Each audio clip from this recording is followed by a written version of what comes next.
আসসালামু আলাইকুম রহমতুল্লাহি ওবরকাতুহু। সম্মানিত দর্শক, আমি যখন এই ভিডিওটি করছি তখন বাংলাদেশের রাষ্ট্রপতি জনাব শাহাবুদ্দিন চুপ্পু লন্ডনে আছেন। তিনি সেখানে শারীরিক চিকিৎসার জন্য আছেন এবং একটি হাসপাতালে ভর্তি হয়েছেন। পত্রিকার খবরে যেটা দেখলাম সেটি হলো তার হার্টের একটি ব্লক ধরা পড়েছে এবং সেই ব্লক দূর করার জন্য যে স্ট্যান্টার নামক যে যন্ত্রটি সেটি সেখানে বসানো হয়েছে। আপনারা জানেন যে মানব শরীরে হার্ট, হৃদয় একটা অত্যন্ত গুরুত্বপূর্ণ অঙ্গ এবং এই হৃৎপিণ্ডের রক্ত সঞ্চালনে যদি একটু ১৯-২০ হয়, মুহূর্তের মধ্যে হার্ট স্ট্রোক করে আমাদের দেশে বহু মানুষ মারা যায়। তো সেক্ষেত্রে রাষ্ট্রের যিনি গুরুত্বপূর্ণ ব্যক্তি, প্রধান ব্যক্তি, তার শারীরিক অবস্থা এবং তাকে সুস্থ রাখা, তার চিকিৎসা পাওয়া, এই বিষয়গুলো আমাদের সাধারণ মানুষের মতোই একদিকে মৌলিক, আর অন্যদিকে রাষ্ট্রের গুরুত্বপূর্ণ ব্যক্তি হিসেবে এটি বলতে গেলে ফরজে আইন, অপরিহার্য। দুর্ভাগ্যজনক হলেও সত্যি যে গত সেই ১৮ মার্চ ধরে ডক্টর মোহাম্মদ ইউনূসের জমানাতে রাষ্ট্রপতিকে বঙ্গভবনের বাইরে বের হতে দেওয়া হয়নি। তার নিয়মিত যে স্বাস্থ্য চিকিৎসা, এই স্বাস্থ্য চিকিৎসাও মূলত বঙ্গভবনের যে ডাক্তার, সেই ডাক্তারের মাধ্যমে করা হয়েছে।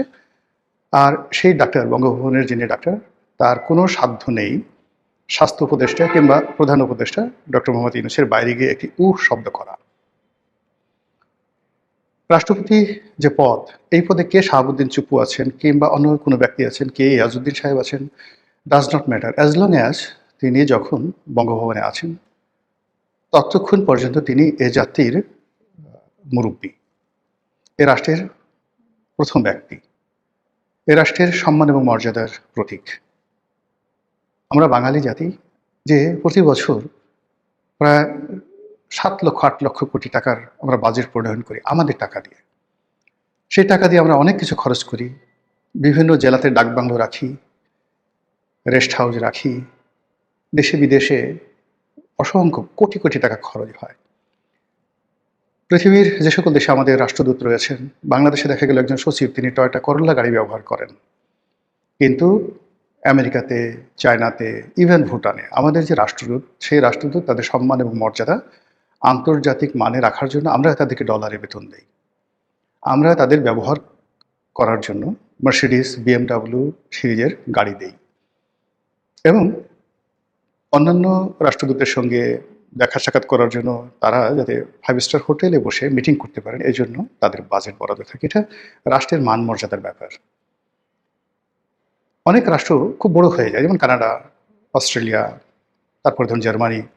তাদের যিনি সরকার প্রধান, রাষ্ট্রপ্রধান, তিনি হাতে একটা ব্যাগ নিয়ে যদি রাস্তায় হাঁটেন, সাইকেলে করে যান, এটা তাদের জন্য মানে অতিরিক্ত সম্মান বয়ে নিয়ে আসে। যেভাবে আমাদের দেশের অতি ধনী যারা মানুষজন আছেন, তারা যদি কেউ রিক্সায় চড়েন, সাধারণ হোটেলে খেতে যান, সাধারণ একটি জামা কাপড় পরেন, তাহলে তার সম্মান বৃদ্ধি পায়। কিন্তু নতুন ব্যবসা শুরু করেছেন, আপনার কোনো গাড়ি নেই, রিক্সায় করে আপনি একটা ব্যবসা ডিল করার জন্য আমেরিকানদের সঙ্গে বসলেন, কিংবা ধরুন আপনি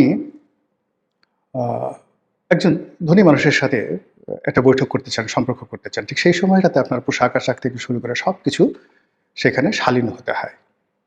একটা সার্টেন লিমিট পর্যন্ত মানুষকে এই আভিজাত্যটা বজায় রাখতে হয় এবং এটা শো আপ করতে হয় মধ্যবিত্ত, উচ্চ মধ্যবিত্ত পর্যন্ত। আপনি যদি খুব বেশি উচ্চবিত্ত হয়ে যান, তাহলে সবাই যখন জানে যে এই লোক এই গ্রুপের মালিক, বসুন্ধরার মালিক, এই গ্রুপ ইস্পাহানি গ্রুপের মালিক, পার্টিজ গ্রুপের মালিক, বেক্সিমকো গ্রুপের মালিক, তারা একটা লুঙ্গি পরে হাঁটলেও মানুষ মনে কিছু করে না, মনে করে যে না এদের আছে অনেক। কিন্তু যে সকল মানুষের ফেজ নেই, লোকজন চিনে না, জানে না, তাকে গাড়ি বাড়ি পোশাক আশাক দিয়ে, বডিগার্ড দিয়ে তাদেরকে শো আপ করতে হয়। তো তদ্রূপ বাংলাদেশের মতো একটা রাষ্ট্র, সেই রাষ্ট্রের যিনি প্রধানমন্ত্রী হবেন, সেই রাষ্ট্রের যিনি রাষ্ট্রপতি হবেন, সচিব হবেন, এবং বিদেশের সঙ্গে যখন তাদের কোনো বৈঠক হবে, সেখানে আমাদের দেশকে রিপ্রেজেন্ট করার জন্য আসলে ওই ধরনের শিক্ষা দীক্ষা, পোশাক পরিচ্ছদ, আভিজাত্য সব কিছু দরকার। আর এজন্যই কিন্তু আপনি দেখবেন যে রাষ্ট্রের যে কে পোস্টগুলো আছে, পোর্টফোলিওগুলো আছে, সেখানে যথেষ্ট যাকে বলা হয় আভিজাত্য বজায় রাখার চেষ্টা করা হয়। আপনি আইজির রুমে গিয়ে দেখেন, সেনা প্রধানের যে রুম গিয়ে দেখেন, আপনার কাছে মনে হবে যে আমেরিকার যে সেনাপ্রধান তার চাইতে আরও বেশি জাঁকজমকপূর্ণ। কারণ হলো এটা আমাদের দেশে দরকার। আদারওয়াইজ লোকজন বিদেশে যারা আছে তারা পাত্তা দেবে না।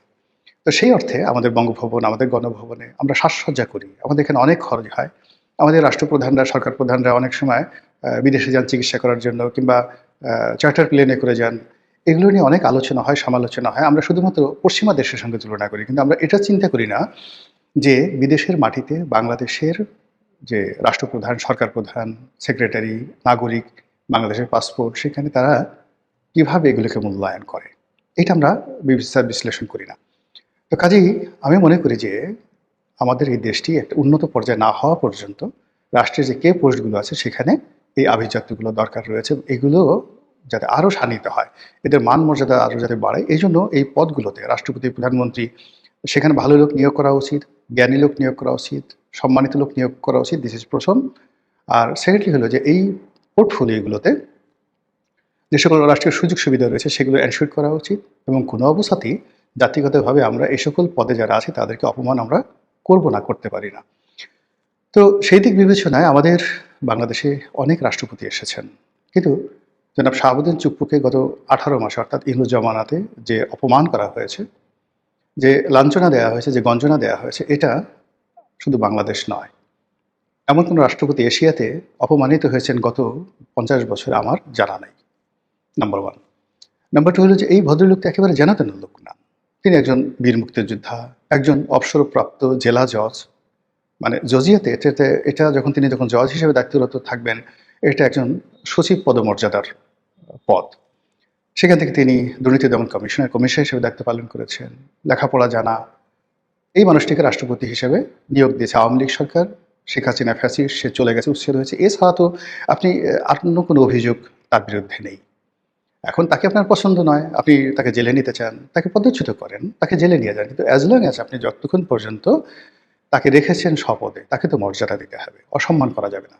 কিন্তু সেই অসম্মান, অমর্যাদা শুধু তাই নয়, তাকে ওই গারদের মধ্যে বঙ্গভবন নামক যে রাষ্ট্রপতির বাসভবন, ওটাকে রীতিমতো কারাগারে রূপান্তরিত করা হয়েছে।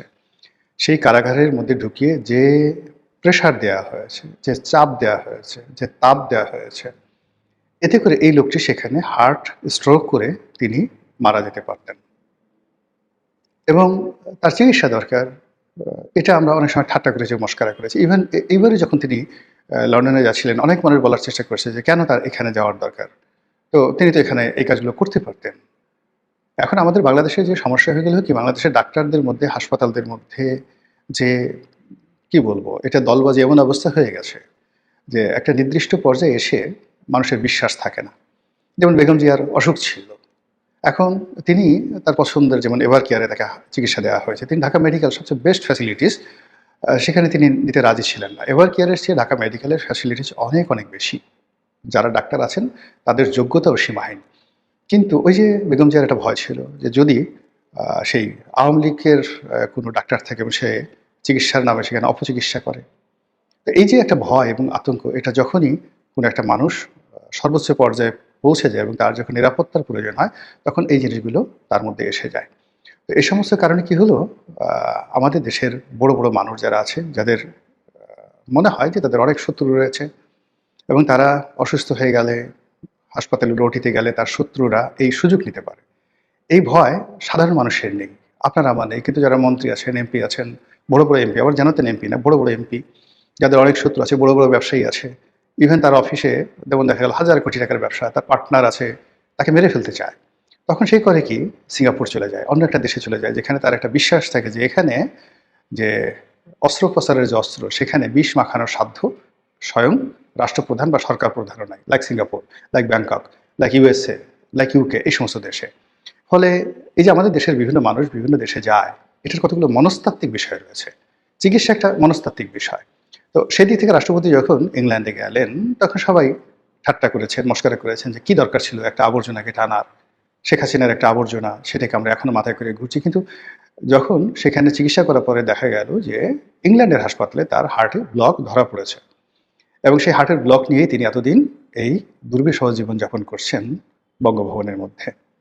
যদি ধরুন যখন বাইরে এনসিপির লোকজন, ইনকলাব মঞ্চ, অন্যান্য যে বিভিন্ন সংগঠন আছে, তারা রাষ্ট্রপতির ওই রাষ্ট্রপতি ভবন ঘেরাও করেছিল, ঠিক ওইরকম অবস্থায় যাদের হার্টের ব্লক আছে, কিংবা যাদের ব্লকের অপারেশন হয়েছে, হার্ট অপারেশন হয়েছে, যাদের পেস মেকার লাগানো আছে, এরকম একজন মানুষ হিসেবে যদি আপনি আমার এই জিনিসটি দেখেন, একবার একটু কল্পনা করেন তো এরকম অবস্থায় আপনি পড়লে আপনার কেমন লাগতো?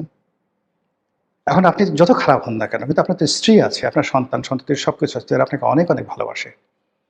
তো কাজেই এই যে ভালোবাসার যে মানুষগুলো আছে, সেই ভালোবাসার মানুষগুলোকে যদি আপনাকে আশ্রয় দিতে হয়, প্রশ্রয় দিতে হয়, সেই ভালোবাসার মানুষজন আপনার অবর্তমানে আপনাকে নিয়ে কাঁদবে।